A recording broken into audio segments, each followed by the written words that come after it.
물리화학 7조 발표 시작하도록 하겠습니다. 저희 조는 앞서 배운 2장의 헤스의 법칙에 관한 실험을 통해 헤스의 법칙에 대한 개념을 설명하도록 하겠습니다. 우선 실험 영상을 보기에 앞서서 헤스의 법칙에 대해 간단히 살펴보겠습니다.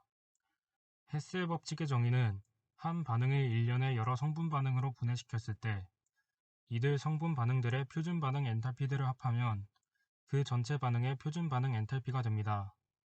화학 반응에서 델타 H 값은 반응이 경로에 무관하게, 즉 한 단계로 진행되거나 여러 단계를 거쳐 진행되거나 상관없이 처음 상태와 최종 상태가 같으면 동일하다는 것인데요.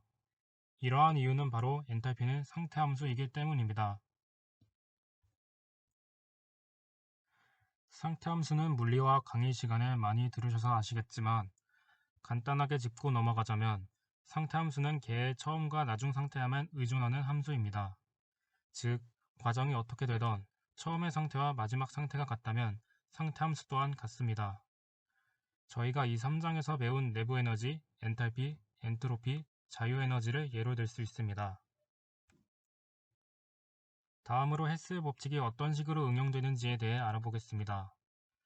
헤스의 법칙은 반응 엔탈피 계산에 사용되는 법칙으로 반응 엔탈피를 직접 조사하기 힘든 경우 헤스의 법칙을 통해 간접적인 측정을 할 수 있습니다.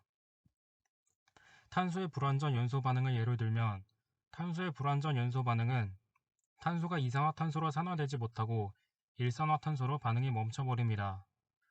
이 반응의 반응 엔탈피를 측정하기 위해서는 탄소를 연소시킨 후 일산화탄소가 생성될 때 강제로 반응을 멈춰야만 하는데 모든 탄소가 같은 속도로 산화하지도 않고 일산화탄소는 산소와 빠르게 반응해 순식간에 이산화탄소로 되기 때문에 실험을 통해 측정하기 매우 어렵습니다. 이때 탄소의 완전 연소 반응과 헤스의 법칙을 통해 탄소의 불완전 연소 반응의 반응 엔탈피를 계산할 수 있습니다. 탄소의 완전 연소 반응은 헤스의 법칙을 통해 탄소의 불완전 연소 반응과 일산화탄소 연소 반응으로 단계를 나누어 생각할 수 있습니다. 탄소의 완전 연소 반응과 일산화탄소 연소 반응의 반응 엔탈피는 측정하기 쉬우므로 헤스의 법칙을 적용해 탄소의 불완전 연소 반응의 반응 엔탈피 값을 계산할 수 있습니다. 이제 실험 영상을 소개해 드릴 건데요. 바로 고체 수산화나트륨과 염산의 중화 반응 실험입니다. 이 실험을 통해 헤스의 법칙이 정말 적용될 수 있는지 알아보겠습니다. 고체 수산화나트륨과 염산의 중화 반응은 두 단계로 일어나게 할 수 있는데요. 수산화나트륨을 물에 녹여 수산화나트륨 수용액으로 만드는 반응 2와 수산화나트륨 수용액을 염산으로 중화시키는 반응 3으로 나눌 수 있습니다. 이때 각각의 반응열은 용해열과 중화열이 생깁니다. 앞서 설명한 헤스의 법칙을 적용시키면 델타 H1은 델타 H2와 델타 H3을 합한 값과 같다고 나타낼 수 있습니다. 실험을 통해 반응 1과 반응 2, 반응 3의 반응열을 구할 수 있고 등식이 성립하는지를 통해 헤스의 법칙을 확인할 수 있습니다. 이제 실험을 진행하면서 구해야 할 값들에 대해 알아보겠습니다. 이번 실험 영상에서는 앞서 설명드린 세 가지 반응 각각의 델타 H를 구하기 위해 Q는 cm 델타 T라는 공식을 사용하게 되었는데요. 비열 C의 값은 실험 데이터로 주어져 있고 용액과 플라스크의 질량 M은 저울을 이용하여 구할 수 있으며 시료의 질량 또한 저울로 측정하여 반응한 시료의 몰수 N을 구할 수 있습니다. 그리고 마지막으로 반응하기 전의 온도 T1과 반응하고 난 후의 온도 T2의 온도를 측정하여 TF-TI로 델타 T를 구할 수 있습니다. 이번 실험에서는 이 값들을 이용하여 각각의 반응들의 델타 H를 구하고 그 값을 활용하여 헤스의 법칙을 확인하는 것이 그 목표입니다. 각각의 반응의 델타 H를 구해서 헤스의 법칙을 확인하는 건 실험 결과 부분에서 다루는 것으로 하고 먼저 실험 영상 보시겠습니다. 건조시킨 300ml 삼각 플라스크를 화학 저울에 올려 0.1g까지 측량합니다. 삼각 플라스크의 측량값을 네임펜으로 적습니다. 삼각 플라스크를 은박지로 싸서 잘 보온시킵니다. 증류수 통으로부터 증류수 100ml를 메스 실린더에 어림잡아서 담습니다. 메스 실린더에 채취한 시료의 명칭을 네임펜으로 적습니다. 연이어 또 다른 메스 실린더에 채취할 시료의 명칭을 네임펜으로 적습니다. 후드에서 0.5 몰롱도 HCl 용액을 메스 실린더에 어림잡아서 담습니다. 홀 피펫을 사용해서 메스 실린더의 메니스커스를 맞춰줍니다. 삼각 플라스크에 증류수와 0.5 몰롱도 HCl 용액을 연달아 넣습니다. 교반기의 볼륨 버튼을 조작하여 회전 속도를 300에서 400rpm으로 설정합니다.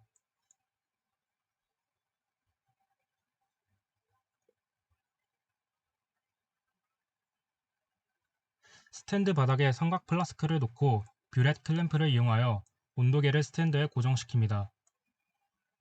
삼각 플라스크에 자석 젖개를 넣고 주위의 온도 영향을 받지 않도록 단열시킨 상태에서 0.25 몰롱도 HCl 용액의 온도를 측정합니다. 0.25 몰롱도 HCl 용액의 온도는 약 15도입니다. 약수저로 약 2g의 NaOH 시료를 측량 접시에 채취하여 분석 저울로 측정합니다. 온도계를 스탠드에서 분리한 후 NaOH 시료를 삼각 플라스크에 넣어 녹이고 다시 온도계를 스탠드에 고정시켜 중화된 용액의 최고 온도를 측정합니다. 중화된 용액의 최고 온도는 약 20도씨입니다. 반응일의 온도 변화는 약 5도씨입니다. 온도계를 삼각 플라스크에서 분리하고 은박지를 벗긴 후 기벽에 자석을 대어 삼각 플라스크에서 자석 젖개를 제거합니다. 화학 저울로 중화된 용액과 삼각 플라스크의 무게를 0.1g 단위로 측량합니다. 300ml 삼각 플라스크를 화학 저울에 올려 0.1g까지 측량합니다. 삼각 플라스크의 측량값을 네임펜으로 적습니다. 삼각 플라스크를 은박지로 싸서 잘 보온시킵니다. 증류수 통으로부터 증류수 100ml를 메스 실린더에 어림잡아서 담습니다. 식기병을 사용하여 메스 실린더의 메니스커스를 맞춰줍니다. 메스 실린더에 든 증류수를 삼각 플라스크에 옮겨 담습니다. 연이어 증류수 통으로부터 증류수 100ml를 메스 실린더에 어림잡아서 담습니다. 식기병을 사용해서 메스 실린더의 메니스커스를 맞춰줍니다. 메스 실린더에 든 증류수를 삼각 플라스크에 연달아 옮겨 담습니다. 자석 젖개를 넣은 삼각 플라스크를 교반기 위에 놓고 온도계를 플라스크 내부로 옮겨서 온도계의 둥근 부분을 액체 속에 담급니다. 수용액의 온도는 약 16도씨입니다. 약수저로 약 2g의 NaOH 시료를 측량 접시에 채취하여 분석 저울로 측정합니다. 온도계를 스탠드에서 분리한 후 약수저로 NaOH 시료를 삼각 플라스크 안에 넣습니다. 약수저에 남아있는 시료를 제거하기 위해 수용액을 약수저로 젓습니다.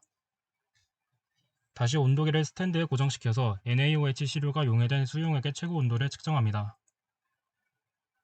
용해된 수용액의 최고 온도는 약 18도씨입니다. 반응 이의 온도 변화는 약 2도씨입니다.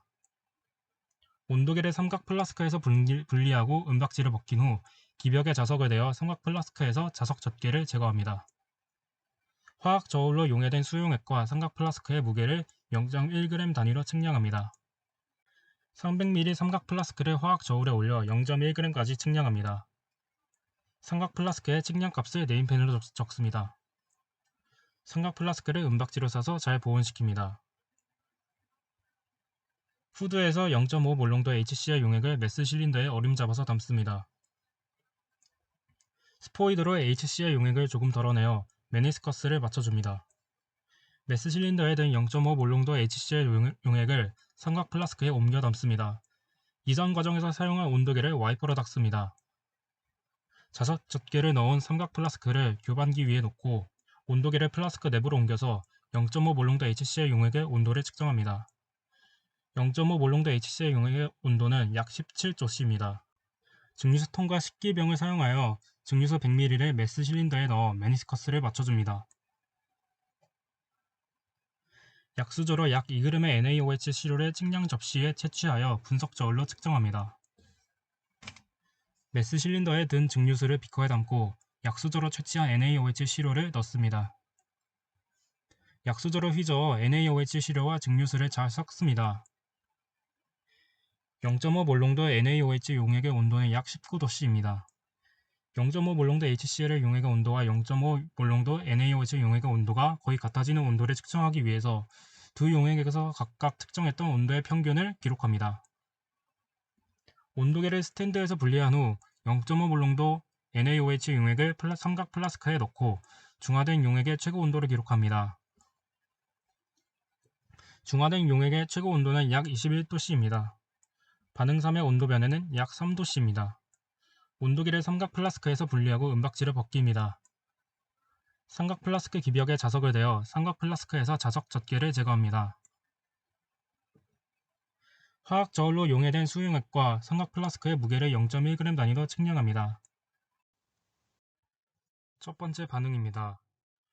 용액의 비열은 4.18, 삼각 플라스크의 비열은 0.85입니다. 두 번째와 세 번째 반응의 비열도 이와 동일합니다. 우선 시료의 몰수를 계산해 줍니다.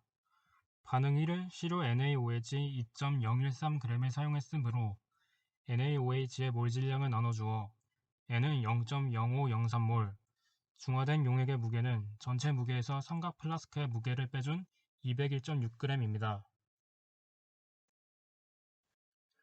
온도 변화 델타 T는 5도씨이므로 Q는 cm 델타 T 공식을 사용해 줍니다. 용액에 의해 흡수된 열량은 계산에 의해 4219.71줄이고 삼각 플라스크에 의해 흡수된 열량은 계산에 의해 547.4줄입니다. 그럼 반응 1에서 방출된 총 열량은 계산을 해주면 4767.11줄입니다. 헤스의 법칙을 확인하기 위해 1몰당 반응열을 구하기 위해 n분의 1을 곱해주면 마이너스 94.77kJ/몰이 나옵니다. 반응 2 역시 반응 1과 마찬가지로 같은 방법을 사용하여 반응열을 구해줍니다. 마지막으로 반응 3 역시 같은 방법으로 구해줍니다. 마지막으로 헤스의 법칙을 확인하고 오차율을 구해보겠습니다. 헤스의 법칙에 따르면 반응 전의 물질의 종류 및 상태와 반응 후의 물질의 종류 및 상태만 같으면 반응 경로에 관계없이 항상 일정해야 하는데요. 그렇다면 H1과 H2 더하기 H3이 같아야 합니다. H1은 마이너스 94.774kJ/몰이고 H2 더하기 H3은 마이너스 94.307kJ/몰로 두 값의 오차율이 0.493%로 매우 유사하다는 점을 확인할 수 있습니다. 이를 통하여 고체 수산화나트륨과 염산의 중화 반응에서 헤스의 법칙이 성립하는 것을 확인할 수 있었습니다. 이상으로 발표를 모두 마치겠습니다. 감사합니다.